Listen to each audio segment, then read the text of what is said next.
We had confirmed glyphosate-resistant annual ryegrass in one of our canola trials. Through winter, I saw a lot of crops that lacked nutrition, especially nitrogen. The crops just kept on growing and they produced large biomass despite any sort of lack of, I guess, nutrition from the grower's perspective of top dressing. The rain came and the wind came and the hail came.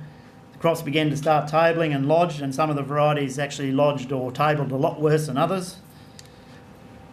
The plant population debate arose in sort of springtime with sort of crops going over. Were they too thick? Were they too tall? Blackleg was evident in varieties with weaker resistance. All of our NVT trials of canola don't have any treatment on the seeds, so we saw some pretty significant sort of impacts of blackleg. And I forgot to mention in the last group, all of that blackleg appeared, well, was detected very late, and it was all the root form of blackleg. Okay, windrowing nightmare with large lodged crops, mate. I saw some crops that were being windrowed and they were half black and half green instead of a nice sandy sort of colour. And it just kept on raining and pushed the windrows down into the ground and the mud, and some of them are still there. And we ended up with some shot and sprung canola. We also had sclerotinia and alternaria across a large area, and that spells a little bit of warning bells for sclerotinia for 2011. But canola still ended up being a winner for the majority of growers and was a significant disappointment for, I guess, for some individual growers depending on where they were located, because near 80% of the bulk handler receivables actually made the Can 1 grade, which was about $570 a tonne. Okay, I want to just now turn to crop establishment. The aim is for an even, uniform plant stand, not a dense plant stand. Uniformity assists a low plant population to still produce a good yield. We know that. We know that canola is a tremendously compensatory plant through branching. And we also know that 15 plants per square metre is probably adequate, but you don't target that. Probably couldn't get your seed rate low enough anyway. There are many factors that affect establishment success. We all know that, but this seed cost is driving down the seeding rates for types such as the hybrids. Now this is just an example, and these are the seed weights for us to plant the NVT trials last year, and you can see the huge range in seed sizes from 175,000 for 45 Y82, so a very big seed, to a very small seed for Mallee HT. Targeting 40 plants per square metre at 95% germ. For a 60% establishment with your seeder, you need 70 seeds sown. For 80% establishment, you need 53 seeds sown. So there's the seeding rates for garnet, 2.5 to 1.8 kilos per hectare. Come down to this big seeded hybrid, you still need 4 and you still need 3 kilos per hectare. If you drop 45 Y82 down to 1.5, you're actually only sowing 26 seeds per square metre. And that's just to get 20. So the point I'm trying to make is seed size is important every year, seed production is different every year.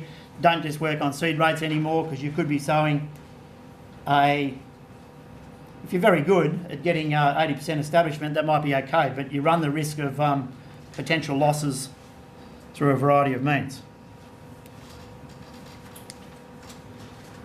Okay, so crop density and row spacing. Where are we at with plant population and row spacing? I've concluded after a number of years of trials that they're both not that critical, provided that, within reason I must say, provided that the crop is well managed for pests and weeds and good plant nutrition. You've seen similar graphs before. This was, we had 3 years of burn at Hards Place with a better canola project. We only succeeded 1 year out of 3 because the other two were severely drought affected. We got 1.5 mean site mean yield of 1.5. We shifted it up to Charlie Bragg's up in the hills east of Coota this year, and we got a site mean yield of about 3 tonne per hectare. So the hybrid here, 46Y78, was about 3.2 tonne per hectare, and ATR Marlin was about 2.85 tonne per hectare. We had 3 row spacings, 18, 22, 30, and we were targeting 20, 40, 60 plants per square metre.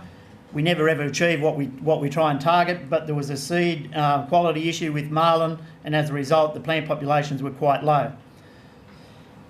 Suffice to say, apart from these two being different in yield, there was no difference, no significant statistical difference between row spacing or plant population on yield. Row spacing trial done by Peter Martin at Wagga with the variety specific agronomy package project. We got hybrids A couple of hybrids, hybrid TT, open pollinated conventional and open pollinated TT. Exceptional yields, row spacings of 18, 24 and 36 centimetres. Huge yields, site mean yield of 3.3 tonne per hectare at the Wagga Ag Institute. But the bottom line is they finished in order of where I would have thought they would have finished in terms of yield potential, but there was no significant difference between the row spacings. So the no-till farmers out there that are on 30 to 33 centimetres with plant populations that might be a little bit low can take some comfort that they're doing okay, that they're not doing the wrong thing. Okay, just to summarise the plant pop and the row spacing, no significant difference between 20, 40 and 60 and 18, 22, 60 plants per square metre and 18, 22 and 30 centimetres. At Cootamundra, there was minimal response difference between the TTs and the hybrids. But there was a difference obviously in the yield potential between the TT and the hybrid. There was no significant difference in yield between 18 and 36 centimetre row spacing.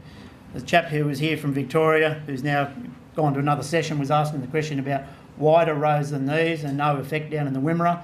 30 to 36 centimetres, it actually hasn't, all of our trials have not been in a heavy stubble. This is actually an inter-row sowing operation at Lockhart, but they're on about 30 to 33 centimetre row spacings.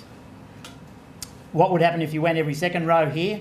I'd suspect, I'm only hypothesising, that you would lose yield potential. Okay, some disease issues for next year. Last year there was a lot of blackleg around in 2010. Obviously, if we can all get resistant varieties, that should be our first objectives. But seed has been relatively scarce and has been mostly taken up, and some people might be sticking to some varieties that they've grown in the past. The blackleg ratings for some of the varieties will change significantly down this year, based on work done by Steve Markroft and Kurt Lindbeck and the others with the blackleg nurseries. That may have implications for some of those varieties that have had a lower resistance rating for 2011 for seed dressing and fertiliser treatment with impact, or even a combination of both if you're growing one of those more susceptible varieties in a higher rainfall where blackleg risk is higher. Kurt Lindbeck's talk, if you get to go to his, we've got the ratings, we've got the blackleg risk assessor, which you've seen the fact sheet for, and there's some regional severity data, and that's based on NVT trials. All our NVT trials have got untreated seed. This is the, I won't name that variety, but it doesn't really matter, but there were quite a few varieties in that Greenthorpe trial that crashed with blackleg right at the end. I actually didn't notice it in September or October, but I noticed it in November. They went down like a ton of bricks, and they all had the root form of blackleg. Sclero, drought years, low inoculum, never really got a chance to build up. But 2010, I saw sclerotinia everywhere in very low infection levels. So there's a lot of inoculum around for 2011. The thing that we don't, and Tamarika Hind at Wagga worked on this project for a number of years, sclerotinia is one of those hit and miss things. It's quite sporadic. There are areas of the state that seem to be worse affected than others. But you can't, with any degree of certainty, say that you're going to have a bad problem in spring. Fungicides is the only, basically the only, I guess, main option that we've got, and I don't know of any I haven't seen any data. It's all anecdotal that hybrids might be worse than OPs. I've got no data to say that. People say thick crops are worse than thin crops. Well, there's probably a bit of logic in that. Plant populations, row spacing, direction. I think it's just a bit of a luck of the game. But in terms of whether hybrids are worse than OPs, well, one thing I did see was there was 20%, an estimated 20% on an OP TT at Parks. And this one here at Greenthorpe, I reckon, was about 5 to 10%. I reckon I saw one north of Cootamundra Township when I was coming home from a meeting at Wagga that was 30 to 50%. Sclerotinia affected stems like this. The best time to see it is after windrow. Glyphosate-resistant annual ryegrass can be in the crop without obvious fence line seed source. This is one of our NVT trials, and this is a confirmed glyphosate-resistant annual ryegrass plant. That's in the trial. I didn't see it on the fence line at all, nor did the grower, nor did anyone else. I came back a month later, and I reckon that is a surviving resistant plant because all of that tissue there is dead, and there's no way that's grown from seed to there in a month. 2 minutes. I reckon all cropping paddocks have probably got a low level of annual ryegrass resistance, except, and Roundup Ready just helps you find it. I'm sure Roundup Ready helps you find it. Farmer retained seed. Is it going to be a problem in 2011? If you do have clients that have got farmer retained seed, for God's sake, at $600 a tonne and a good season sort of in front of us with moisture profiles and weather outlook, can't afford a crop failure. Germ and vigour tests. I know last year, there was a lot of, actually a fella rang me up from Parks the other day, he's just about to get back into his canola with a test weight of 46. Want to know what he's going to do with it. But I reckon, well, if you get below 60, which is the delivery standard 62, that you may have some sort of form of weather damage, and you need to do a germ and a vigour test. And you probably need to be checking that in the field about 6 weeks before sowing with your vigour test. And as with all crop types, sow shallow and sow heavier if they're going to use that seed, but try and stay away from it if you can. Just a final note, we've been rationing phosphorus for about 8 years of drought. Nitrogen, I thought, but there were reasons why a lot of nitrogen didn't go on last year, apart from the cash flow problem was that it got wet and then ground rigs couldn't get on, which is the cheapest way to put it on, as opposed to air, and then crops became waterlogged, so a lot of it looked a bit deficient. But so we've probably been robbing the bank for phosphorus and sulphur over the last few years. Not robbing the bank, we're actually just borrowing. Robbing's the wrong word.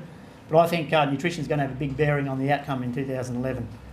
And just finally, acknowledgements. Charlie Bragg, it was the last year, it was a 3-year project and they gave us money for a 4th year, so we went up to a high rainfall area, east of Cooter, as a trial cooperator. Peter Hamlin did the work, and Chris Duff and Mark Harris were on the committee with myself, and that trial itself was funded by the AOF and GRDC.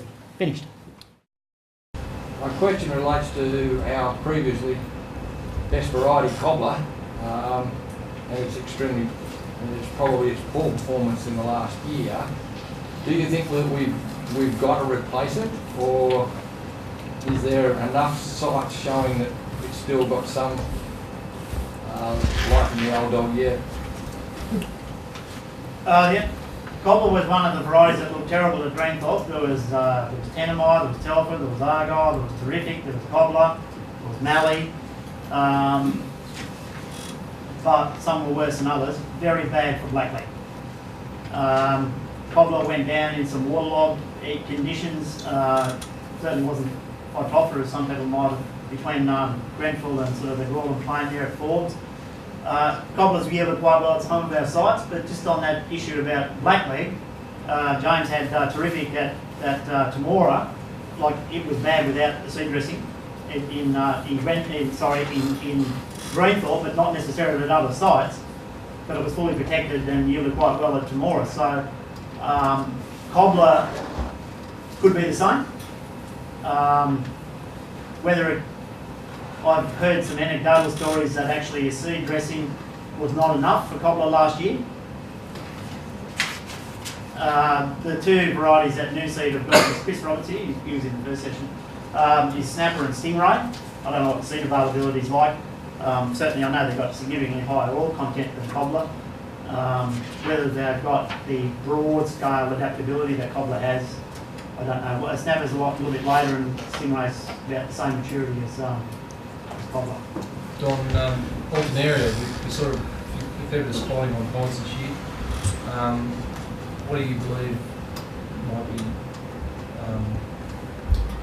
an observation, but what do you believe, yield losses are in Alton area on the product? That was hard to put a sort of a number on it. I think it did knock a few TT varieties around in the Wagga trial, I think. In the Wagga MPT trial, it was very widespread. It was a function of the season, and we're probably not going to see Alton area around like that again. And there's nothing much you can really do about it. So I can't quite answer your question, but yeah. But there was, just kept on raining, and I reckon we're lucky to get away with what we did. Yep. Hindsight.